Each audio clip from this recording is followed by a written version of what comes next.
Well, this morning, we're taking a closer look at COVID-19 testing in underserved communities. Yeah, there's a federal grant in helping UMKC partner with area churches to carry out that effort. Let's get to Bryant Madrick live at UMKC this morning to tell us more about the testing efforts and why churches are being included in this. Bryant? Taylor and Lindsay, good morning. The key word here is trust. That's what UMKC is really trying to rely on with this partnership with churches that have already established long-lasting relationships with their congregants as well as people in the neighborhood. And UMKC is hoping to rely on that trust to get more people tested. Churches work on saving souls. Now they're being recruited to save lives. We know that churches have been the cornerstone of providing education when education wasn't available, for many African Americans. The education is about COVID-19 and the importance of getting tested.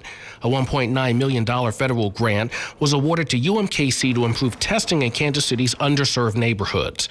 Now the university is teaming up with 16 area churches.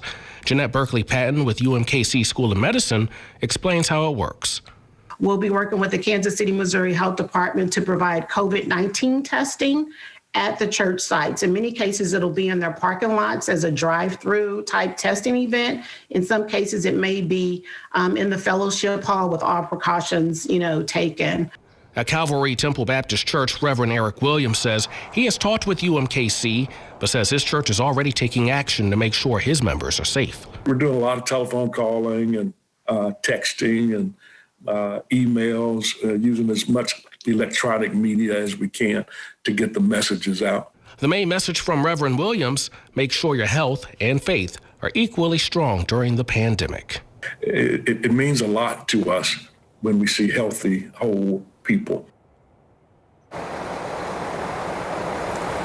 Partnering churches have not been announced just yet, but I am told that this testing effort will start in early spring of next year. Now, I pressed further to find out exactly when in early spring. I was told likely in March at the very earliest. Back to you.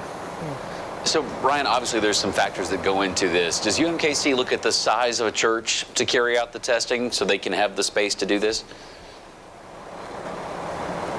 Size is an important question, especially when you consider these testing events. Sometimes when you have a lot of space, it can make things go much easier. UMKC tells me they're looking at churches of all sizes, small, medium-sized, and large.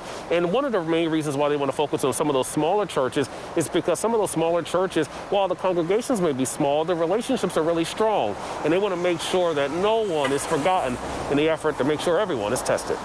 Reporting live outside UMKC School of Medicine, I'm Bryant Madrick, 41 Action News. Absolutely. Bryant, thank you very much.